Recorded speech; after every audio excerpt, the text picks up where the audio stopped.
Well, I'm Marcus Nelson. This is the Hope Cymru Talk Show, and we're reconnecting the land of Wales with the person of Jesus Christ. And today it's a great delight to be joined by my new friend, Huw Priday. Huw, it's a wonderful privilege to have you with us today. Thank you, Marcus. The privilege is mine. Do you want to tell us a little bit about yourself? It's been fascinating, Huw, just to hear about your time in London, tell us just about that time that you had in London in the West End. Wow. That was quite some years into my professional career as a singer. Never intended to get into that world at all. Long story, but my life could have gone in a very different direction. But I gave my heart to the Lord when I was in sixth form, and He took me on a completely different trajectory to the one that certainly my father wanted, and I wasn't sure about. But I ended up being a professional musician, and for about 18 months, in actual fact, it was 19 months. For some reason, the third contract was 7 months long instead of 6. I sang the role of Piangi, the short, fat Italian tenor, in London's West End. Oh, yeah. Which was... that was a great experience, actually. Fantastic. In the Phantom of the Opera in the West End. Yeah. Yeah, wow, very good. Fantastic. Yeah, amazing. Must have been an incredible experience. And you trained in London? Yeah, I studied at the Guildhall School of Music in London, and then I did a year at the Royal College of Music with a guy called Edgar Evans, who was a Welshman from Cardiganshire. Yeah. One of 13, I think, the youngest of 13. And his father said to him that there was no work for him on the farm. He had a bit of a voice.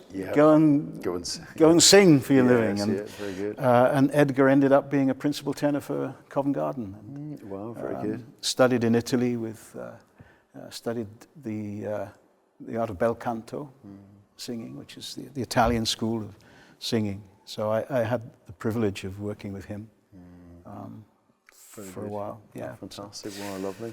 Must have been amazing experiences and great to be in London. We know that what you want to talk about, what we want to really talk about is, the Phantom of the Opera, fantastic, but is about your relationship and your walk with Jesus Christ over many, many years. Do tell us, how was it that you first came to know Christ, as your Lord and Savior? Well, again, I only know this retrospectively, really. Again, having learned things about my parents and their journey. My mum had 4 miscarriages, apparently, before I was born.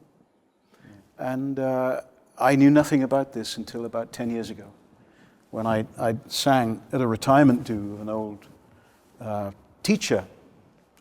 And in that audience was one of my mum and dad's neighbors.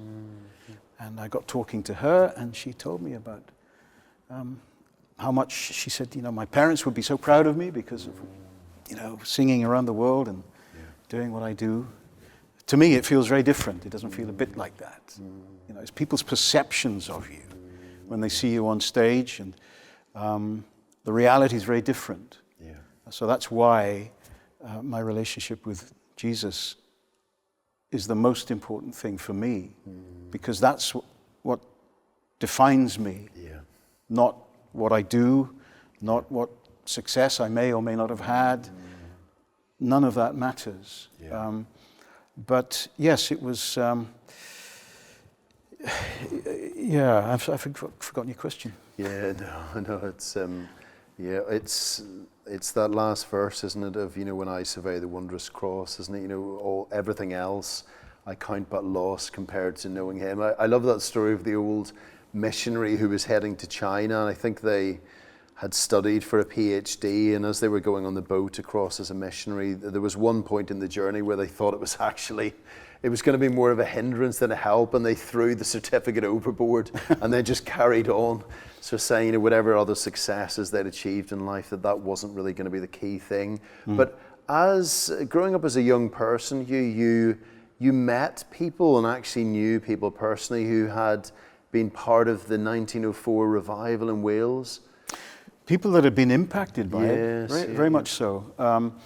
There was an amazing old lady that I knew quite well, who was a young child during the 1904 revival, and lived at that time when such an incredible change was taking place. A spiritual awakening was taking place, and that impacted her for the rest of her life.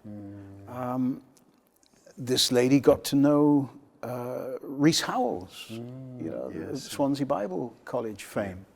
And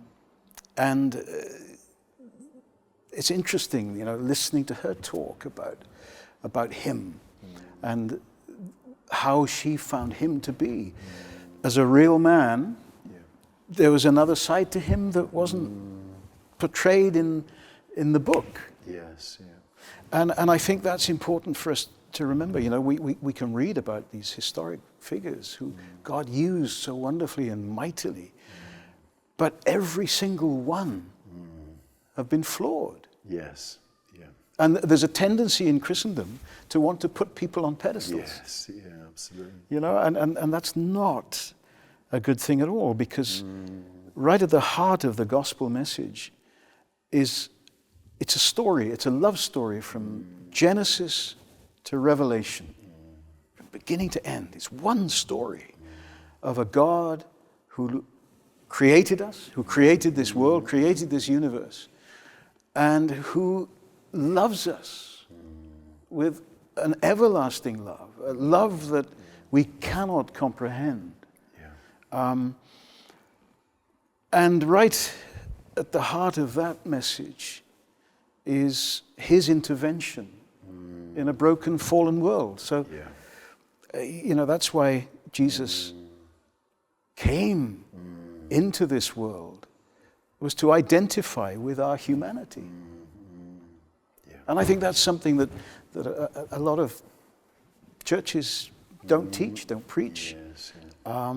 So these people had an amazing encounter with the third person of the Trinity, because that's who it was that impacted this nation Yes, yeah. and went on to impact nations all around the world. And what difference did that make in their lives? So you met people that were touched by that particular time, that great move of God. What did it look like, when you saw it? You were probably quite young when you remembered meeting them and things, but what difference did that make in their lives, that they had been touched and had experienced the Holy Spirit, the third person of the Trinity, in that way? I think it was such an impactful experience for them, life-transforming experience for them, and set them on a completely different trajectory for their lives. And I remember them talking about his presence, the presence of God, and how his presence impacted them. And when they were in his presence, there was a real sense of God's holiness.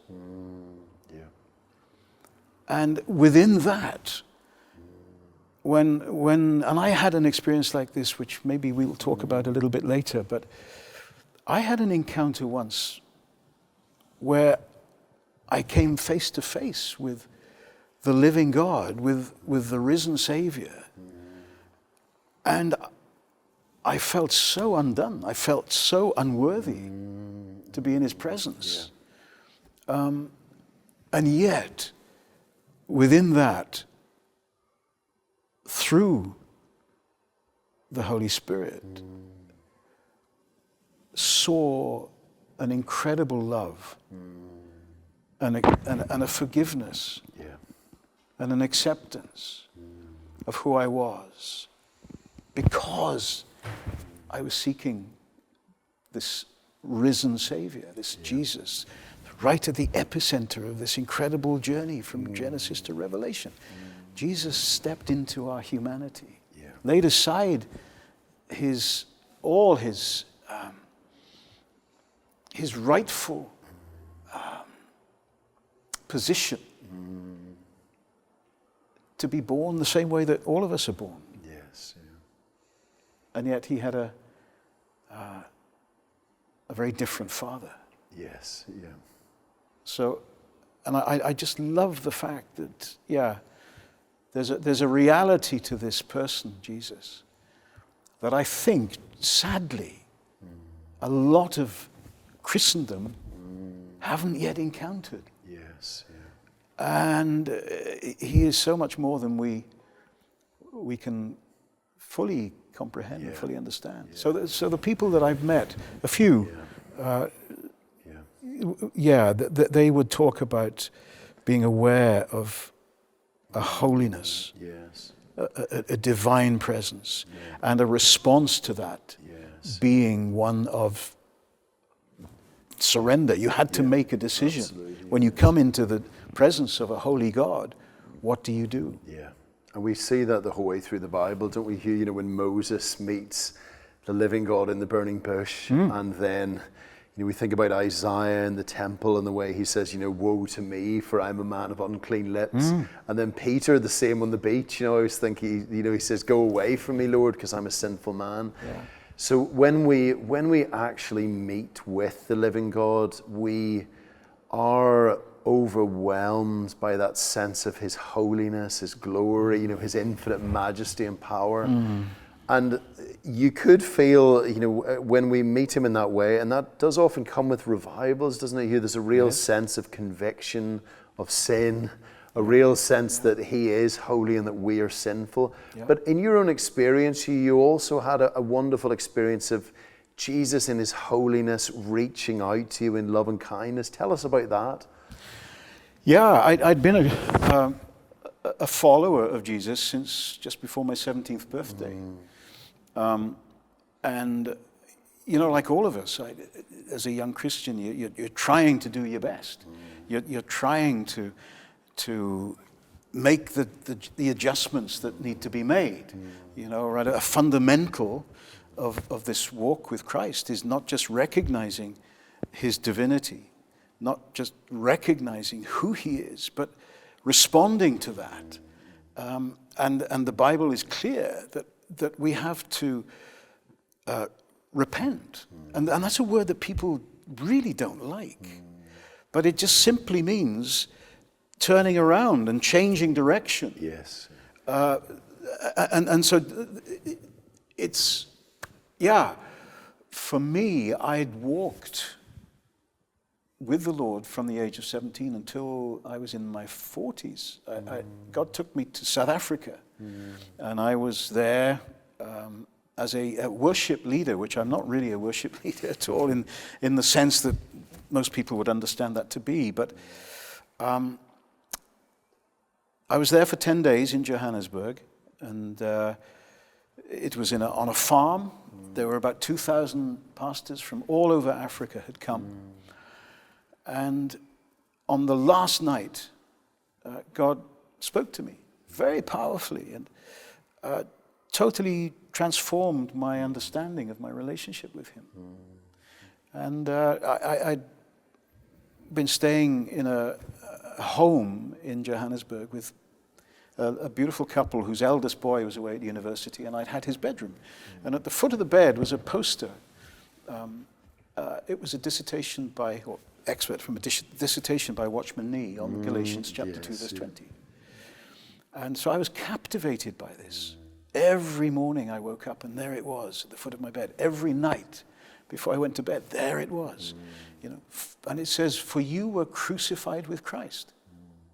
It is no longer I that live, but Christ lives in me. And the life I now live in this flesh, I live by the faith of the Son of God who loved me and gave himself for me." And Marcus, it just kept impacting me. And on the last night, on the 10th night, a dear friend of mine, Dr. Colin Peckham from Edinburgh, from the Faith Mission there, and his wife Mary, who was converted in the Hebridean revival. Yes. They became dear friends. Colin preached, and he came up to me before the service began, and he said that as soon as he got up to preach, I was off duty, that he didn't want any music to conclude the meeting. He was going to give an invitation. He didn't tell me what he was going to preach on, Yes. but his text that night was Galatians 2:20. Wow, amazing. And that impacted me powerfully. I knew that God was speaking to me through the Holy Spirit. Yeah. And I knew of the Holy Spirit. Yes. I knew about him. I knew that it was possible to get to know him. I'd read testimonies of, people that had encountered him. But my Christian walk up to that point, I believed that Jesus was the Son of God. I believed that, all the basic tenets of our Christian faith, his virgin birth, his death and resurrection, his ascension, which is something I think the church overlook, but is incredibly important. And yet the way I would describe my Christian walk was desiring to know him, wanting to please him, but constantly failing. Yeah. And within that attempt to please him and fail constantly was a huge frustration. And to the point of occasionally thinking, well, what's the point of this? Yes. Am I rightly dividing the word of God here? Am I being taught properly? Am I being discipled? And I think that's another issue that, the church, there are some wonderful churches, wonderful pastors who are really reaching into the community and leading people to the risen Savior and discipling. But there are a lot of churches that aren't doing that. And people fall by the way because they get frustrated. They give up, or they feel unworthy. They can never attain to what it is that they feel they ought to be as a Christian, as a follower of Jesus. Because somehow there's a mismatch, there's a disconnect. And it's because of a fundamental misunderstanding of this gift of salvation and how it actually works. And maybe we can talk about that a little bit more. All of these things I'm sharing with you, Marcus, I've just come out of my walk with God over the last nearly 50 years. I'm 65 now. Yeah, very good. I feel 25. Yes, that's the best I don't way, look isn't it? 25. Best way. But the thing is, I know that I am an eternal being. Yeah. And what was it to you that when Colin Peckham prayed with you in South Africa, what was it that happened at that point that was a turning point in your life in many ways? So before that you'd felt frustrated, you had the sense that you wanted to follow Christ, but felt you were failing him. And then something happened at that point, which was the turning point. What was that? Well, at the end of that meeting, as he said, he didn't want music. To conclude, he offered that invitation, and I felt compelled for the first time in my life to go, because I wasn't going for some experience. I wanted to meet him. Yes. And I knew that he'd been speaking to me through that text all week. And I went, hundreds of people went forward, and trying to find a place to kneel. There were about 5 or 6 steps up to the podium from my recollection. And I managed to squeeze in a little space. And I was waiting for somebody to pray with me, which is why we'd been invited to go down to the front. Yeah. And I waited, and I waited, and I waited, and nobody came to pray with me. And I think it might have been the fact that I'd been up on the stage all week ministering to people, and therefore people thought that I didn't need help. Yes. I'd just gone along for the ride. I don't know why they thought I might be there, but nobody came to pray. But I was pouring my heart out to the Lord. I wanted to know. I wanted to have an encounter with this living God, because I knew I was so dissatisfied with my Christian walk. Nobody came to pray, and I just went into this place of determination that I would not get up until God had spoken to me. And eventually I sort of just peeped out of my eye, because I realized everything had gone quiet. Nobody was there. Everybody had gone. I was the only one kneeling. Still, nobody come to pray. But I thought, Lord, I'm not getting up until somebody talks to me. And with that, I felt somebody kneel by my side, on my left, and put their arm on my right shoulder. So just, showing that they were there and they were praying. But they prayed quietly. And I'm still asking for God to get somebody to speak to me or speak through somebody to me. And that's not what happened. God said to me, Huw, I want you to talk to me. And when he spoke those words, I remember feeling the same as that old lady who'd met Rees Howells all those years earlier and who'd been converted as a young child in the revival. There was a sense of holiness. When God spoke those words to me, he was speaking to me. Yeah. He was not speaking to a third person to impart something secondhand. He wanted to speak to me. Yeah. And I was there determined to hear from him. But when he spoke, that holiness, the awareness of his presence, was awesome and fearsome. And I felt totally unworthy, totally undone, like I just wanted to run. Because I was aware of my sin. Yeah. I was aware of my own unrighteousness. And the Lord said, talk to me. In Romans 12, I think 1 and 2, it's beautiful. It says, therefore, run boldly to the throne of grace. Yes. The Lord was saying, run into my arms, Huw. And he's inviting me to run into his arms. And I said, Lord, I can't. I'm too embarrassed because of my sinful heart. I'm too embarrassed because of all the things I've battled with in my Christian life that I shouldn't battle with, apparently. Yeah. It's the issue of sin.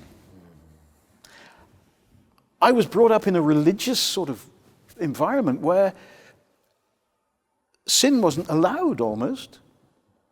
It was as if I'd given my heart to Jesus. I'd made that commitment. Therefore, my life should be very different now. I shouldn't be struggling with these issues that non-Christians struggle with. So am I really saved? Have I really encountered Jesus? Those thoughts go through all of our minds. And the Bible says that Satan is the author of deception. He's the author of deceit. And he is the accuser of the brethren. He is the one that will plant those seeds of doubt, just like he did in the Garden of Eden when he talked to Eve. Yeah. He said, did God really say that? Did he really mean that, Eve? So are you really saved? Because if you really knew Jesus, you wouldn't be doing this or thinking that or behaving in this way. So all of that was going through my mind, and yet God was speaking to me. And I remember distinctly saying, Lord, I can't run into your arms. I'm too embarrassed. I'm ashamed of my sin. And I heard Jesus speak to me, and I saw a vision. I've only really had 2 visions in my entire life. One when I was a young opera singer in Germany in 1985, and this one. And on this one, I saw a depiction of what I'd been reading all week, of Galatians 2:20. Jesus was on the cross, and I was superimposed into him. And it was the most powerful image.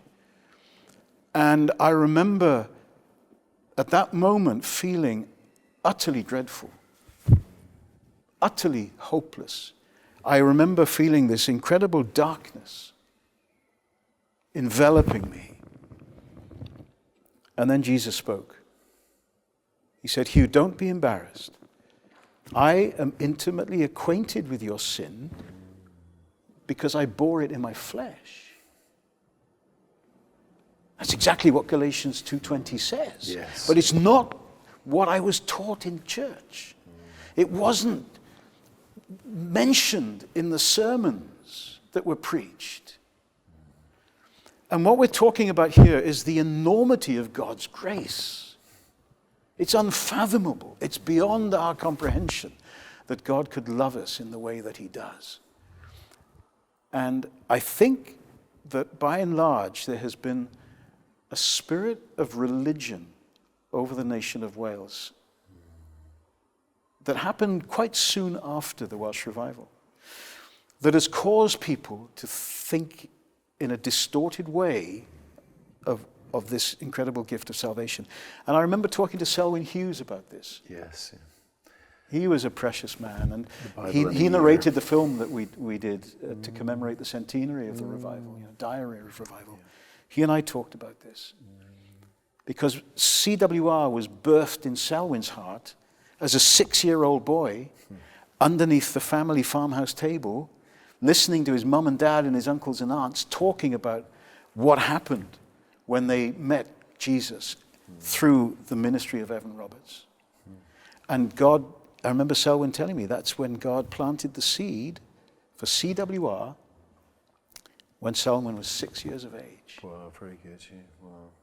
And that was very much the turning point in your life. You totally in that prayer, meeting with Jesus in that way. Yeah. I think at the moment, the culture, the society we live in, the standards are quite low, and yet when someone infringes those standards and gets caught out, they're thrown under the bus. Oof. Whereas the living God, his standards are so much higher, yet with him there's forgiveness. Such a powerful thing, Huw, isn't it? Really is. Yeah, it's so helpful, talking about the way in which Jesus is at the very center of everything and who he is and all that he's done for us. But it can feel, Huw, can't it? It can feel that vision of who he actually is lost, buried, covered over, far away, really. And you're saying that it's the work of the Holy Spirit to allow us to see Jesus once again. Yes.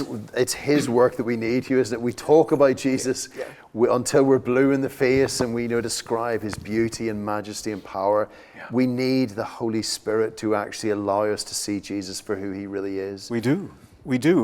And for many, many years, I thought of the Holy Spirit as an entity. Father, Son, Holy Spirit, the Holy Ghost. Yes, he was referred to. Yeah.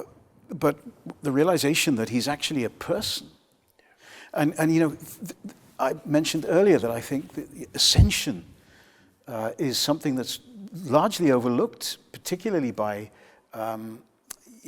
evangelical churches. Yes. Yeah. And yet it's incredibly profound because Jesus states there, does he not, on that Mount of Transfiguration where the others wanted to come with him, and he said, no, you can't come with me. I'm going to prepare a place for you. And if it were not so, I'd have told you. But if I don't go, I cannot send you the Comforter or the Advocate. Yes. Yeah. And so that's why Jesus had to ascend into heaven. And when he sat down at the right hand of the Father, having gone through those awful days of agony, of betrayal, of the Garden of Gethsemane, where he sweated drops of blood because he knew what he had to do to redeem his creation. And yet, even Jesus himself cried out to the Father and said, if it's possible that this cup be taken from me, please, this is overwhelming. It's too much for me. And then he made that amazing statement. Nevertheless, not my will be done, but yours, Father. I've come to fulfill your will in this. And the only way he could say that, I believe, Marcus, was that because he was looking beyond the cross. He was looking to eternity. He was looking to what he knew existed and would become a reality for all that would receive this incredible gift to mankind. But I think what's overlooked, and which is so important, is that Jesus ascended to heaven fully man. Yes. Fully God, yes, but fully man. Scripture says he was tempted in all ways as we are, yet without sin. And that's the message of the gospel. That's what brings us such hope, that in spite of our sin, Jesus loves us. Yeah. Because of his imputed righteousness. When I came to Christ as a 17-year-old and said, Lord, I want you. I believe you are who you say you are. My life's a mess, Lord. And it was. I was crazy. And if God hadn't saved me when he did, I probably wouldn't have made it to 21, 22. Yes. But I wanted him. I needed him. And I wish I'd known back then what I know now. Yeah. That, in Psalm, I think it's Psalm 103, verse 8 or 12. Can't quite remember. Forgive me. But there's a scripture that says, as far as the east is from the west, that is as far as I have removed your sins from you. And I remember thinking, well, hang on a minute, that's the Old Testament. How could that be? Jesus didn't die until the New Testament. So what is that statement about? And that got me thinking about, who is this Christ? And in the Gospel of John, there's the answer. In the beginning was the Word. And the Word was with God. And the Word was God. And the Word became flesh and dwelt among us. And it also says that everything that we see, everything that was made in Jesus Christ, through Jesus Christ, and for Jesus Christ. Yeah. We see him as a little baby born in a manger at Christmas time, and then we hear about his death and resurrection at Easter time. But we fail to realize that little baby was actually present before the creation of this world. Yeah. And that little baby is the one that's coming back. Yes, yeah. To judge the world. To judge the world. Yeah. And what would you say, Huw, to somebody, perhaps just as we draw this episode to a close, we've said that Jesus is the Lord of all history. He's the eternal Son of God the Father. He's the one that made the galaxies, holds everything together. Everything is for him. Somebody who's watching might perhaps think, I'm not a religious person. I don't go to church. My life is in a mess. There's things that I'm struggling with. Could I know this Jesus for myself? How could I reach out to him and come to know him? Is that possible, Huw? Is he too far away for someone like that to reach out to? Corrie ten Boom, one of her quotes that resonated so deeply with me and many millions of people was when she said in the concentration camps of, was it Dachau? I can't remember now. But she said, no pit is too deep that his love cannot reach. No pit is too deep that his love cannot reach. And if there's anybody out there, it doesn't matter who you are. It doesn't matter what you've done. Jesus came to heal the sick, not those that think they're well. Praise the Lord, Huw. That's what we long to see many, many people experiencing and coming to know right across the land of Wales. I always remember the story. It was before I was the minister here at St. Mark's, but about 20 years ago, a lady was in church, sort of from a non-church going background, and then as she heard more about who God is, she realized that she had done things wrong, said things, thought things, and she thought, what hope is there for somebody like me? And then she looked up and saw the cross which was on the wall, and it was at that point she saw what Jesus had done for her. That's our longing, Huw, isn't it? That the people of Wales would see Jesus once again, his great glory, his love and kindness, and trusting in him would come back to him once more. Thank you so much, Huw, for sharing your testimony today, and hope to speak to you again very soon. God bless you. God bless you. Thank you, Marcus. Thank you, Huw. Thank you.